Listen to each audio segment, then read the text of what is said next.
as snowy as I am here in Calgary. But I want to say thanks for taking some time to talk about what is essentially my favorite topic in the world, which is the power of using design thinking to create the change that we want to see in our communities, in our work, and in our scholarship. So I'm going to, just bear with me, I'm going to share my screen so that you can see a slide presentation and you don't have to stare at me the entire time. Here we go. Okay, so today we are together to talk about design thinking for systems change specifically.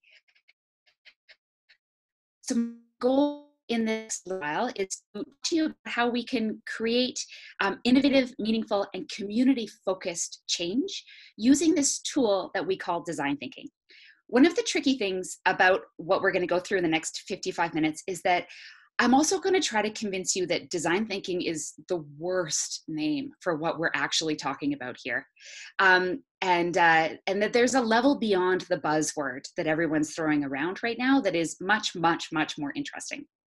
Towards the end of our presentation, we'll spend a bit of time together just trying on a couple of the methodologies that have been really road tested by international organizations. We'll just try them on for size and see how they might suit our team. And then you'll be able to use the handouts that you have been provided in order to connect with those methodologies and use them in your work moving forward. So I'm hoping that we can find ways to connect what I'm talking about here with the work you're doing in communities and the work you're doing to make the world better by design. And if you have any questions, please do pop them through. Naomi's going to filter them to me. I'm going to try to remain undistracted while I talk, and I'll look at them while we're in the breakout rooms and answer as many as I can. So as Naomi mentioned, my name is AnneMarie Dorland. I am a design thinking researcher, which is a weird thing to be. So I am someone who has worked as a designer, who has worked in the world of communication and marketing for a long time, but who is deeply, deeply interested in how it is that some of the most creative and innovative people in the world do what they do every day in such a repeatable and reliable manner. So how do they stay innovative? And to me, those people are designers. So my research work focuses primarily on examining creative problem solvers and trying to decode or unpack exactly what they're doing. And I do that by watching them do what they're doing, by talking to them in detail, by getting them to walk me through the process, and then by looking for common themes. And over in my research, I'm finding out that people, including designers, but not only designers, are learning to solve problems that are highly ambiguous, really complex, very future-oriented. How they're learning to lean into the void of the unknown and to come back with ideas that are reliably and repeatedly creative. And they're doing that using something that we on the outside often call design thinking. So this is my favorite definition of what I mean when I talk about design. I'm not just talking about sort of the lipstick level of making things look better. I'm talking about the process of enacting deliberate change. So Herbert Simon says that, or said that everyone designs who devises courses of action aimed at changing existing situations into preferred ones. And that's really what we're up to as well when we work as change makers. We're working to design the future in a really deliberate manner. So already you can see why I believe that this design thinking approach that works so well inside the studio might be something we'd be able to drag out too. So in my work, I'm really curious about how designers create innovative change. And the reason I'm curious about that is because I want to know how we can do that too. I want to know how we can use what we know about the problem-solving practices of designers to create really meaningful and impactful innovative change in our world. Because we know that they're doing it in using a unique form of problem solving that, to be honest, looks a lot like social innovation research. We know that they're doing exactly what we want to do with our innovation work as well. They're creating meaningful change in the world by transforming information into knowledge. And the other thing we know is that there's no such thing as a natural choice or as neutral creativity. None of this is magic. all of this is a deliberate series of changes that designers are implementing. So it sounds familiar, I would imagine, to what many of us are doing. They're transforming information into knowledge. They're converting their insights into action. And it's really what we do as well. We're seeking out innovation and creativity in our social change work. And we're working on problem solving. And innovating is really just creative problem solving for real life applications that affect how we build and run the world. But innovating is also creative problem solving built on inquiry that expands our ideas of the possible. So when we're trying to take an innovative approach in our change-making work, in our social work, in our work with communities, we're trying to learn and discover new things at the same time. We're not just creating change for change's sake. And this kind of innovation or creative problem solving that creates meaningful change in the world is at all times community focused. And that's perhaps what makes it most well aligned with a design thinking approach, is that focus on participants. Designers would call them users. We might call them community members, supporters, stakeholders. But in the end, it's talking about a human lived experience. So what on earth is design thinking? Let me just say right off the jump that I have been researching design thinking for more than a decade. I have done year-long embedded studies of design thinkers. I've been talking about this till the cows come home. And it was only 2 years ago that my family confessed to me that they had no idea what design thinking really was, because it is such a buzzword. And I say it out loud and people sort of nod like, oh, that's nice. But no one's really clear about exactly what we're all talking about. And this is a screen grab from just about a week ago or 2 weeks ago of all the books that come up when I simply type in design thinking into my Google searches. So this just goes to show what a buzzword it is at the moment. We're slapping the word design thinking on everything, on how we teach, on how we create change, on how we design products and services. I saw design thinking posters at my doctor's office. They're at my kids' K-12 schools. So really, it's becoming this very, very, very buzzy word. So I think it's worth unpacking just for a moment. The first thing we know about design thinking is that it is not new. It is a term that comes from the 50s originally, was sort of polished up in the 60s. And it comes from the world of engineers, designers, and theorists who were modeling this in the 50s as they examined the concept of wicked problems and tried to predict how we would solve them. This is sort of the source model for design thinking that comes from Simon, who showed it as a model of defining a problem, researching a problem, ideating or creating multiple ideas rapidly about a problem, prototyping some solutions, and then setting our objectives. This is sounding really familiar, and this is from 1968. And then things changed a little, but not too much. As we moved into the 2000s, we started talking about it more as a method of doing a creative process. And we shifted our understanding of what this cyclical process would look like to start with empathy, to start with understanding how someone else experiences a problem. Then to move, and only then, to move into defining that problem more specifically. We kept ideation, we kept prototyping, we ditched the objectives, and we focused on testing to see if it really works. And then we've simplified it even more recently with sort of the big leaders in the design thinking world, which would be IDEO, which we'll talk about a little bit later.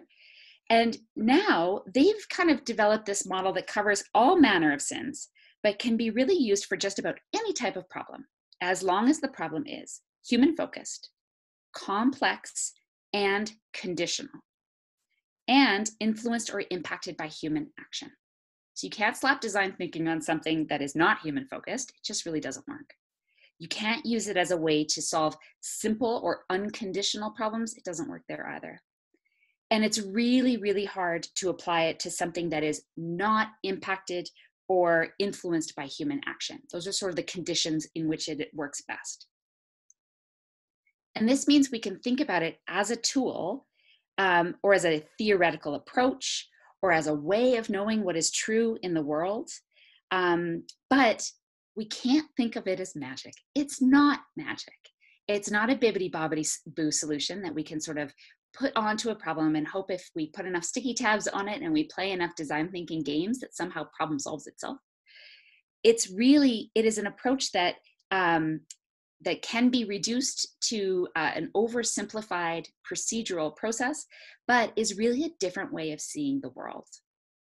When we think about that, we can think about it as looking at it as the way that the way that designers solve problems and the way that designers think. This is really how we've talked about design thinking for the majority of its history. This is how we define much of the present practice of design thinking consulting. Consultant might have come across this sort of definition. But it's limiting, right? Kicks a lot of people out of the tent. If you're not a designer, it's really hard to define design thinking as a way that is reliant on the things that are to know, the ways of knowing them, and the ways that are of finding out about them that are specific to the design area. Most of us today on this webinar don't fall into the design area. So it's really hard to see design thinking as a tool that's only kept in that room. Another way of looking at it is as a different way of knowing something about the problem.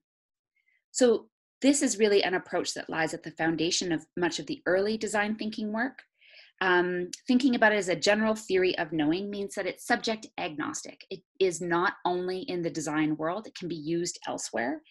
And it assumes that the only way to solve a problem is blindness to the implications. The only way to come up with a good idea is to be blind to the implications of that good idea. So when we think about it that way, we can define design thinking as involving first the generation of alternatives. It's going back to that ideation stage.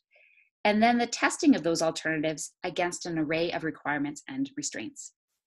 The tricky thing about this way of looking at it is that it defines design thinking as something really procedural, which is a lie we tell ourselves in order to be more comfortable with applying the procedure. We can't do design thinking. We can only use design thinking as an approach. It's a lot like saying we are doing positive thinking or we are doing negative thinking. That's not true.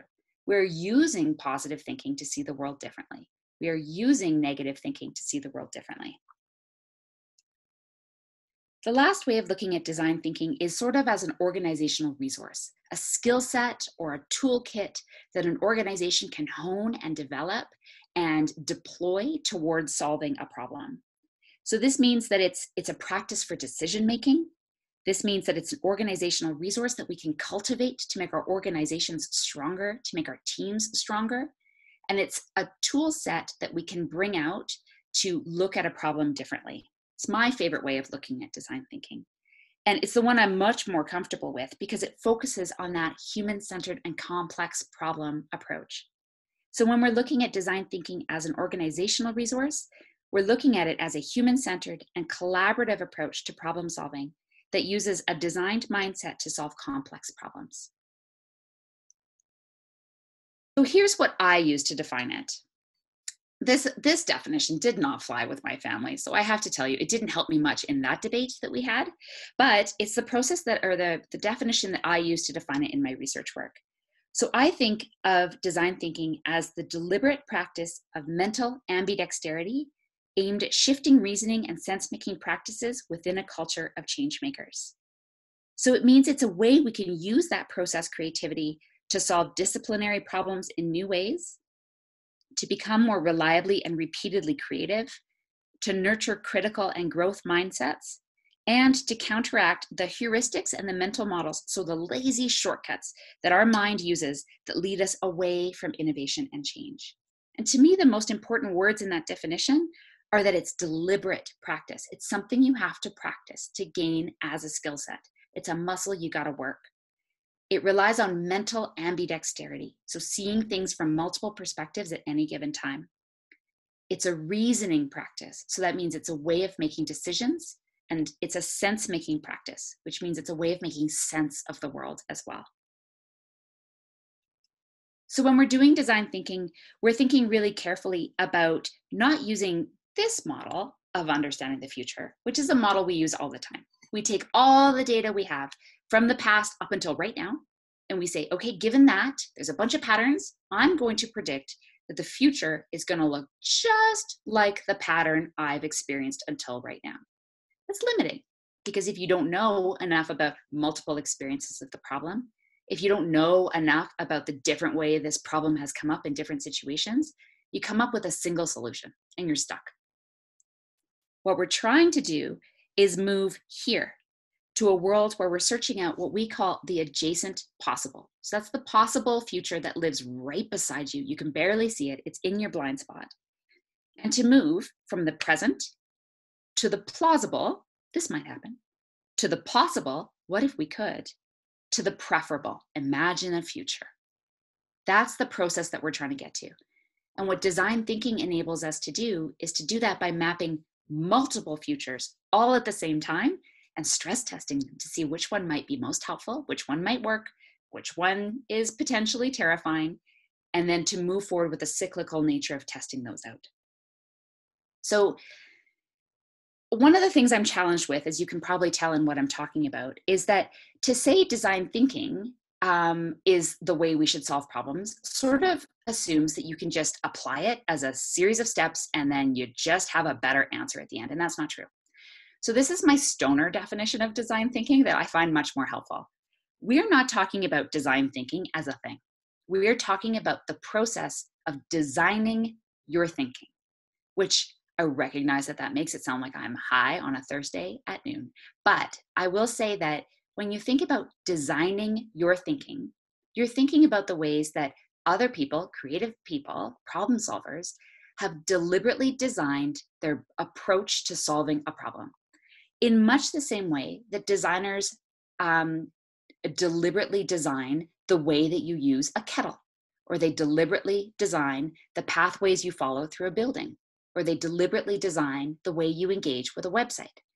Well, they've also deliberately designed the pathways they use in their thinking, the roads that lead to creativity and to failure tolerance, in a way that's supportive of better outcomes.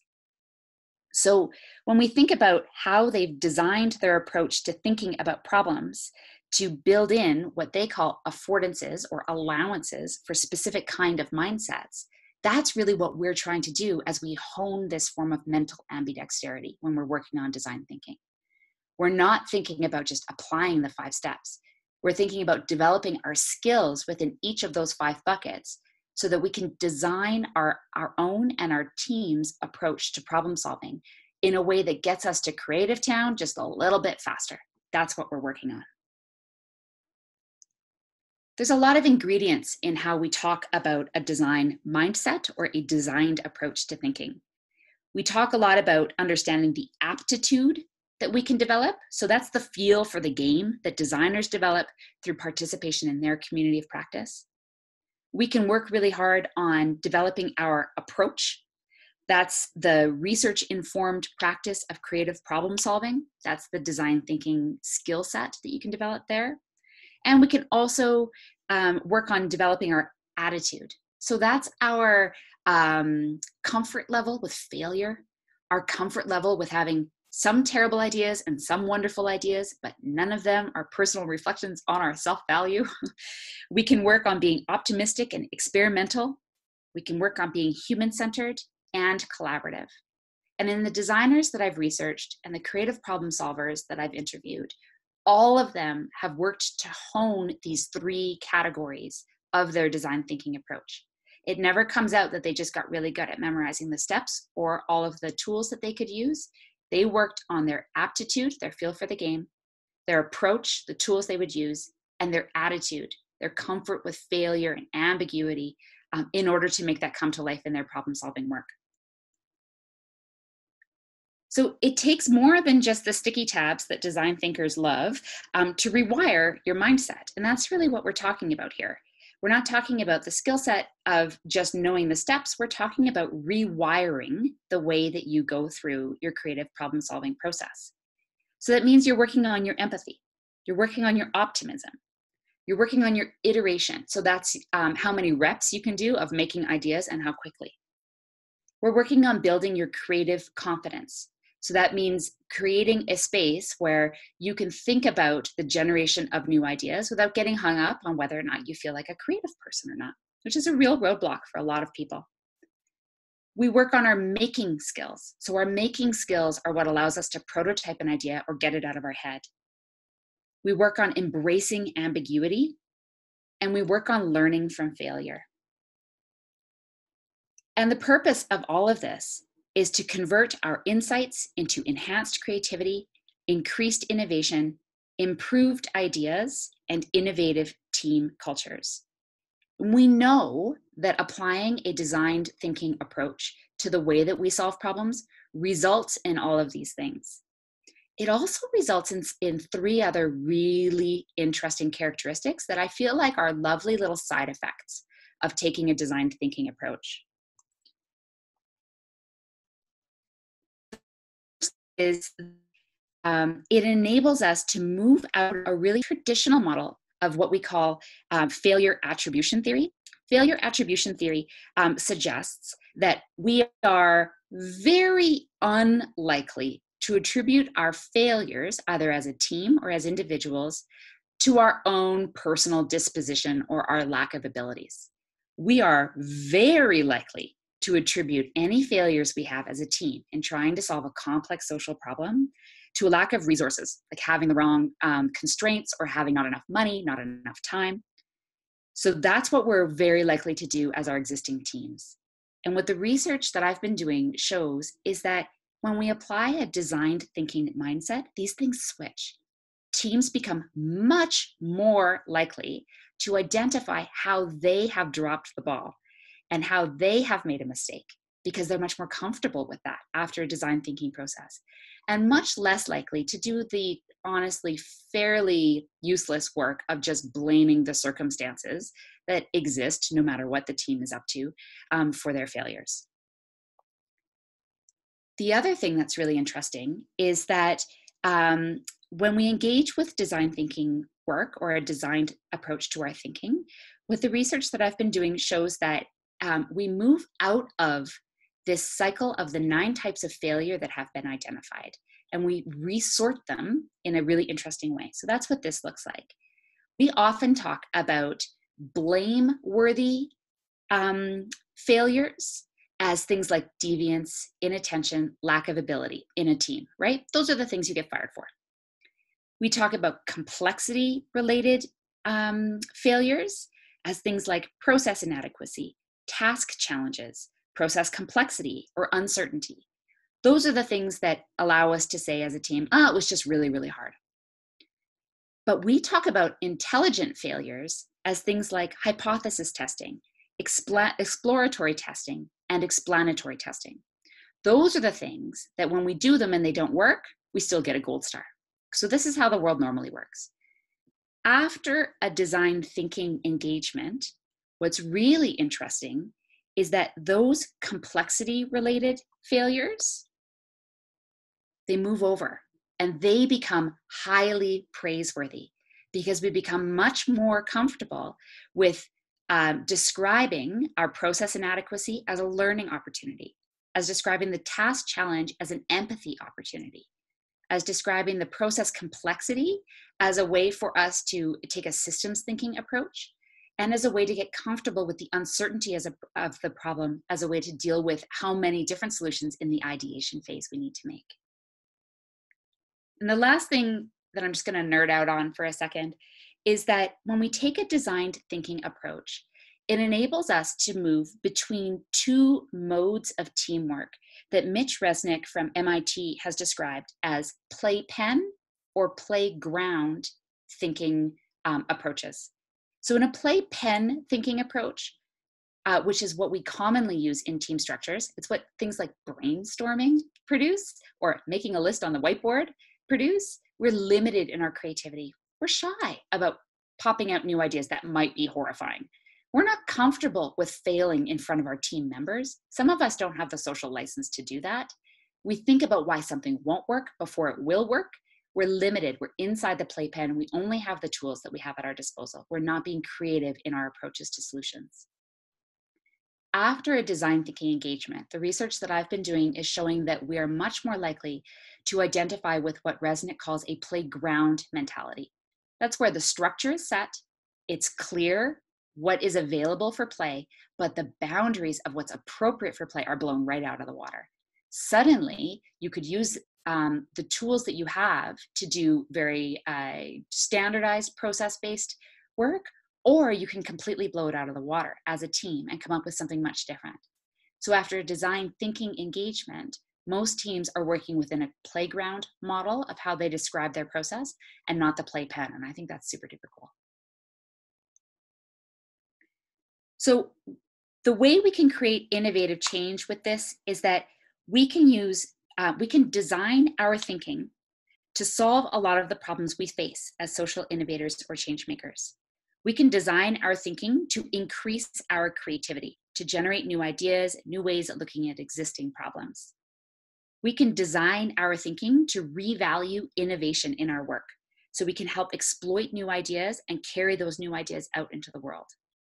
And we can design our thinking to foster a sense of discovery, foster a sense of learning and research and community connection and scholarship in that way.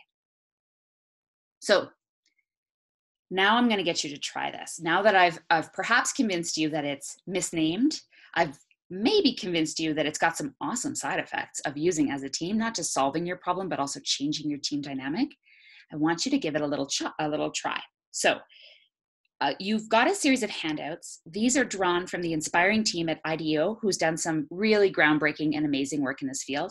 I'm going to really strongly encourage you, if you'd like to try out design thinking as an approach within your team, to go to the IDEO website. They have, I think it's 95 different process documents that you can use as tools in your toolkit to foster this type of work, which is really, really exciting. So you can learn more about them at ideo.org, and you can find versions of the handouts that I've provided to you and many, many, many more for use as open access documents there. But your mission, should you choose to accept it, is to run through the stages with me, the 5 stages of design thinking that have sort of settled out in all the different definitions that compete, to see how it might apply to your work. And there's 3 points at this stage that I'm going to ask you to go into your breakout rooms and share your solutions. Remember, the internet is fairly anonymous, so you can share your worst ideas, which is a really beautiful space to be in. So the first stage, as we talked about, is empathy when we're taking a designed approach to our thinking. We can design our thinking to rewire our sense of empathy. I should be clear, this does not mean that you go from being a serial killer to being a nice person. Instead, this means that you are suddenly, after doing these processes, able to see the problem that you've been working on from a different perspective. So the fastest way to rewire our sense of empathy is to rewire the question that we're actually trying to work on in the first place. Often we take our design challenges as personal ones. We say, I need to do this. I want to do that. So our first step is to frame our challenge and to think about 2 things. Your handout supports you in this work, but feel free to just jot it down on a piece of paper. The first is to frame your challenge as a how might we statement. And this is really common in the world of social innovation, so I'm pretty sure this is not new to any of you. But to rewrite it as a how might we statement moves us out of the world of defining a problem as a problem and thinking of it as a challenge. So for those of you who have never done this before, this means thinking about a problem in your social innovation landscape that you are trying to solve, actively trying to solve, and reframing it to say, how might we change the world in a way that's preferable for me? So for example, one of the challenges that I run into often is engaging students in experiential learning in my classroom. So instead of saying, why don't students do experiential learning? Or why is it so hard to get experiential learning integrated into my curriculum? I might say, how might we change the student experience in the classroom in a way that supports more experiential methods? So I'm going to send you to your breakout rooms, Naomi, if you don't mind shuttling everybody around. And I will come back I'm only giving you 3 minutes, 180 seconds for this, to jot down both a how might we statement and to define who you think might be someone who experiences, not you, someone else, who experiences the challenge that you're trying to describe in a very mainstream way, and someone, a type of human, who experiences this challenge at the most extreme level. Those are your extreme and your mainstream users that you're trying to understand. Okay, so I'll send you out. I'll see you in 3 minutes.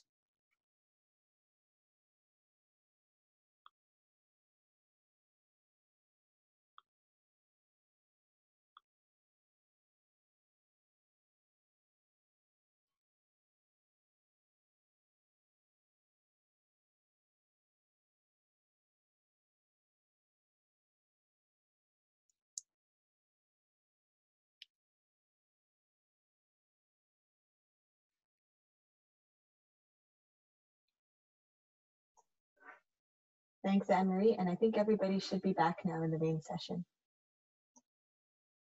Okay, so Naomi says you're back. I'm just going to believe you. I'm screen sharing my slide deck, so I'm unable to see when you pop in and out. But I'm gonna trust in Naomi's control of the Zoom.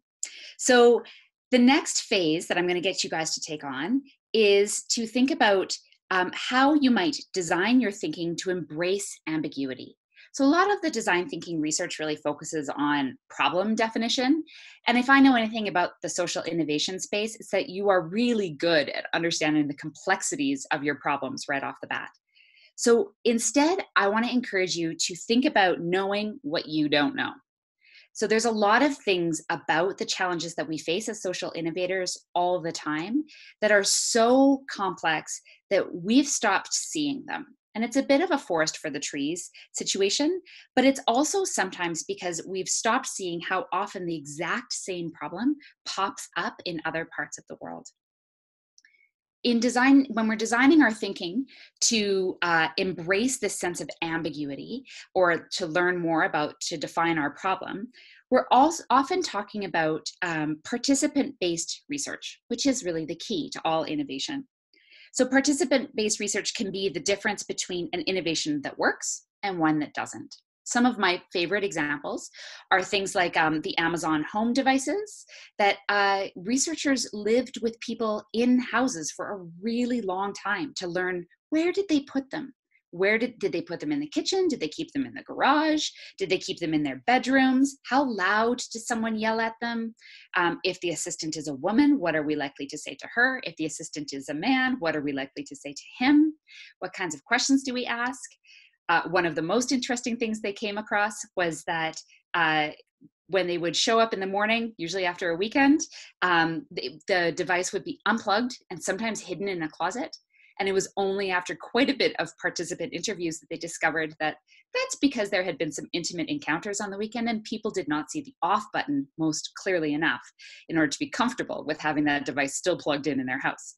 So they learned to put a big shiny off button on that thing and to have a light that turns on when it turns on. We also do participant research when we're trying to understand how people date, which informs how we design things like Tinder, or how people interact with autonomous vehicles, which changes how we design our roadways and how we design the vehicles themselves. So participant research is really the key to taking your larger how might we challenge and to applying it within your extreme and your mainstream users. We use participant research to understand the experience of all sorts of different people, people using products, people engaging in services, people using services. But what's most interesting to me, and I'm going to task you with this as something to think about doing as a team at a later point in time, is that often we don't have to do participant research about the exact people who are experiencing our exact versions of a problem. So what I mean by this is that it can be really difficult, especially if we're working with vulnerable communities, especially if we're working with remote communities or communities who are experiencing aspects of their lives that desperately need to be changed and that puts them in a really precarious position. It's difficult to do research with them without asking them to bear the burden of our learning. So one way we can do that, to design our thinking to know what we don't know, is to look at what some of the leaders in this field call analogous inspiration. This means that we would go look for a place that exhibits many of the same characteristics as the future we're trying to create, and we would learn what they're trying to do in that case. The example I use is that if I'm trying to redesign a student services program in a way that would enable students to feel comfortable with asking really stupid questions, would enable students to feel comfortable with identifying that they have a problem and knowing that there are solutions that they could reach out and get, to get them comfortable with taking advice, which is something students are very uncomfortable with, and to get them comfortable with investing in following this advice, I could go study students, which is a thing I could do. Or I could go to Sephora, because Sephora is a place where they have convinced people to come in to take advice from strangers, to identify their problems, to spend a boatload of money on solving those problems, so to invest for a long-term solution in solving those problems, and to see it as a pleasant, happy, welcoming, exciting, potentially kind of positive experience. I could go to Sephora and I could watch, how do the salespeople treat people? How do people move through a space? How long do people need to examine options before they can settle on one? How do people frame problems that are deeply personal and shame oriented? How do they do that? I can learn from Sephora and I could go and see, what could I apply to my existing problem? So my challenge for you in this one is to I'm going to give you exactly 2.5 minutes to think about what might be an analogous place that demonstrates the future you are trying to create. Who's getting the feeling you're trying to make right? Who's getting the tone you're trying to make right? So if you can pop into your breakout rooms and come up with one idea, it can be ridiculous. Ridiculous is good, for a place that might work. And we'll come back together at 12:14.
Okay, so I think we're back. The next phase that I'm going to get you to take on, and this is perhaps the most important one, is to design your thinking to engage in a sense of optimistic making. So what this means for me is to get out of your head. Your ideas are so valuable and so wonderful, but they're trapped and they can't get out. So we need to come up with ways to get our idea babies out of our head and into the world. I once had someone joke that the process of working with design thinking is a lot like being a midwife. You don't have to necessarily have the idea.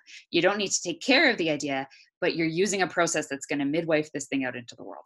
So what I'd like you to work on, and this is something that relates directly to both ideation and prototyping phases of the work, is to take on this challenge of getting it out of your head by saying no to the good and saying yes to the great. In this case, you may start saying yes to some really terrible ideas, so buckle up. We're going to use a method that's taken directly out of the Google Ventures Google Sprint methodology, which you can learn more about at gv.com. And they have designed this protocol that I love and is deeply uncomfortable, called Crazy Eights. So I'd like you to take a piece of paper, if you have one, and to fold it in half. And then in half again, and in half again. What you're going to end up with is 8 squares when you unfold it. So I'll just give you a sec to do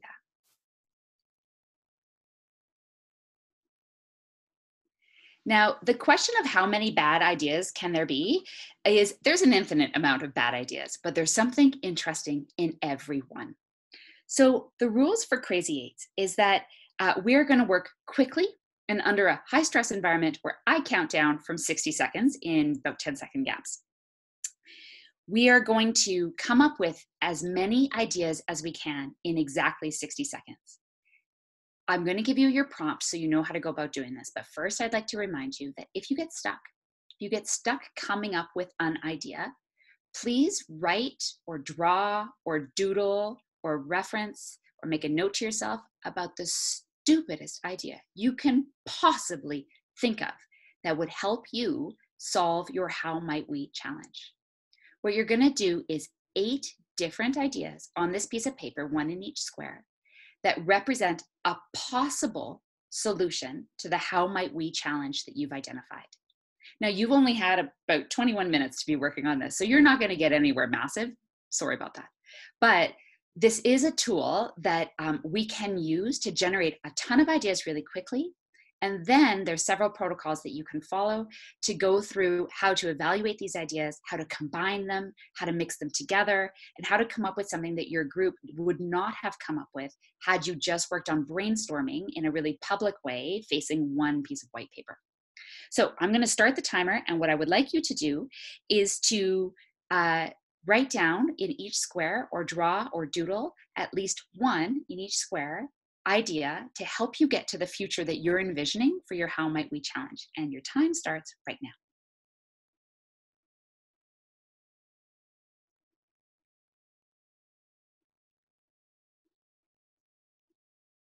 So you have 50 seconds.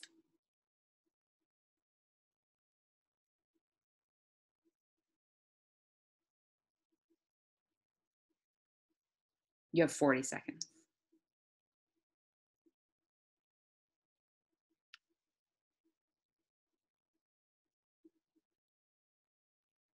30 seconds.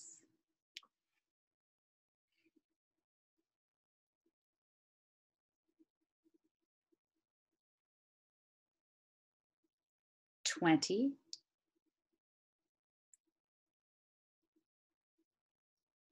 15 seconds.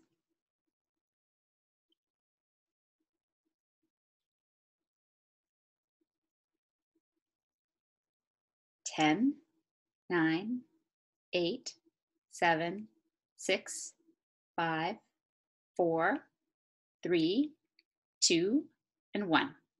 So that's your time, as my phone is telling me. Okay. So that's your time. In there, I'm willing to bet that some of you got 2 ideas written down.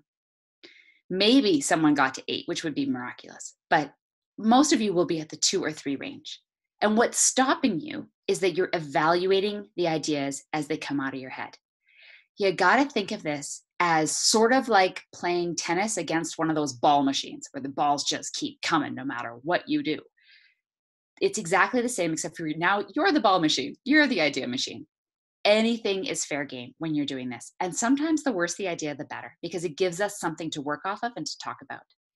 By doing an exercise like this, it's a way for us to design our thinking to get better at increasing our creative confidence. It's a way for us to design our thinking to engage in that form of optimistic making. And you can do this over and over with a team as a way to both break the ice past the bad ideas and to hone in on the features of a good one. The last phase in what we would work on if we were taking an approach to designing our thinking about how to solve social innovation problems would be really to get out of our head by working on prototyping. So our ideas, as I said, are locked inside our minds until we share them with others. And really the key to prototyping an idea in a design thinking universe, if you're thinking about social innovation, is that real enough is real enough. I often think of the example of Western movies. None of this is real, what we see in the movie. None of it actually happens where we're told it happens. None of the people involved are real cowboys. There's probably one real horse. The rest of it is all movie magic. But it was enough for us to test out whether or not we felt like it was a realistic story, whether we were emotionally engaged, what we thought might happen yet. A prototype is much the same. You want to find a way to prototype your idea that you would come up with through this process in a way that's real enough for it to be free, to give it legs to walk around with, to get it into somebody else's hands, but not so real that you start getting precious about it. So what that means is you can prototype anything. Your prototypes are disposable. The longer you work on something, the more likely you are to think that those who disagree with you are idiots. So keep it brief, keep it rough, keep it disposable. You want to build just enough to learn what you need to learn about how your idea might work in the world, but no more. You want to invest essentially nothing into it in terms of cost. It's got to appear real so that people can react to it, but not be real. And you're aiming for Goldilocks quality. It's the minimum testable idea, not the minimum viable idea. So once you have something bite-sized, but enough to chew on, you might be interested in thinking about how to co-create a prototype with your participants, how to do a mashup between two different circumstances. You might involve acting it out. If it's an encounter or an engagement you're trying to redesign, you might think about writing a script and having people act out and then tell you how they felt about that. If it's a space, use an existing space and move the furniture around and see if that makes any sense to you. You might get visual and you might map it as a system, or you might get visual and just sketch it out as a new approach to something. But no matter what, you will prototype your idea in order to get it into someone else's hands who's not you and who's not a member of your team. And you will seek fearless and transparent feedback from them because it's your idea, it's not you. The last phase is to test it like you mean it. So testing for this is to find a way to plan for what's next, to find a way to figure out what works and what doesn't within a concept, to find a way to see if we might be able to improve it. It does not mean that you're confirming what you thought. Your best answer is a no, that was terrible, not a yes, that worked for me. Yes, that worked for me means you've hit the bare minimum of acceptable and you just got a gold star for showing up.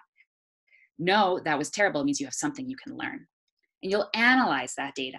You'll pay attention to what success indicators would look like after you put your problem solution into effect.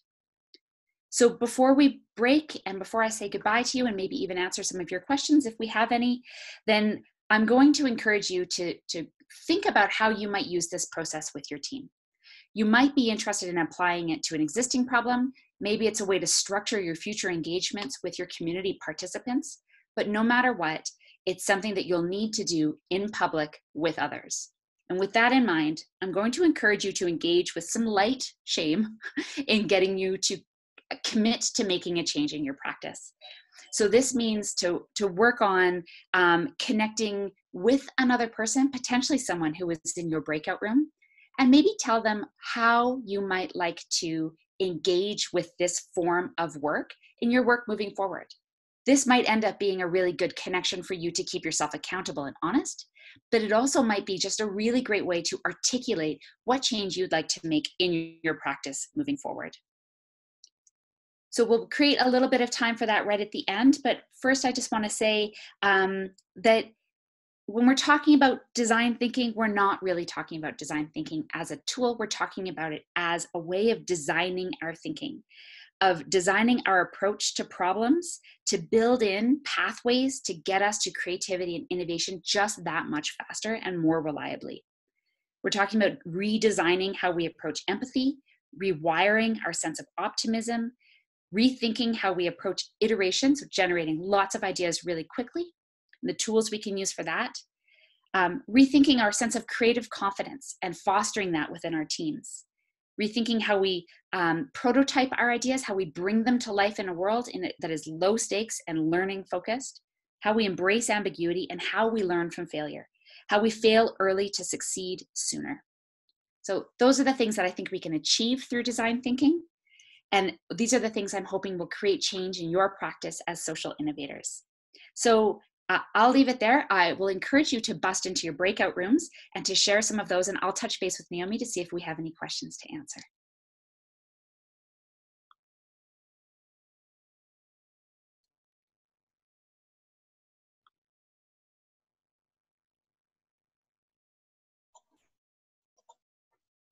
Thanks so much, AnneMarie. So I have opened the breakout rooms for anyone who wants to pop there and make a commitment with someone. I see a few of you have joined. And yeah, for the others, we'll do a quick closing in just a minute here.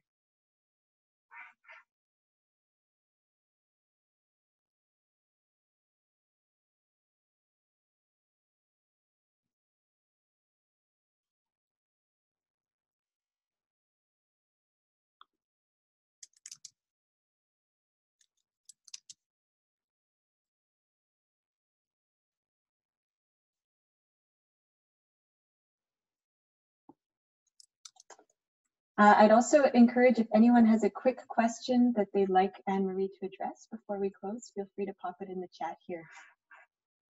And I'll close the rooms for those who have left us briefly.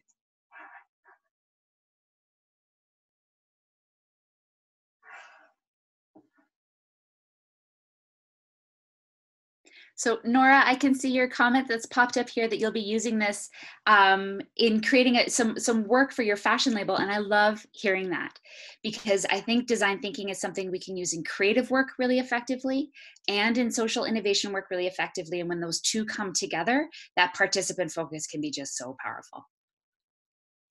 Yeah, that's great. Thanks so much. And we would love to hear what each of you plan to do with what you learned today.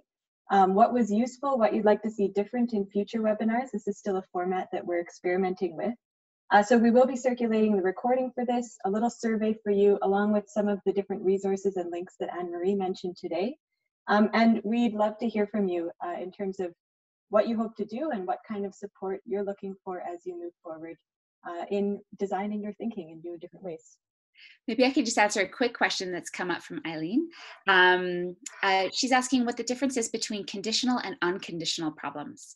So when I think about that, it really comes down to the human influence or impact on the problem form itself. So we use the term wicked problems a lot, which is something I'm sure a lot of us are familiar with in the social innovation work.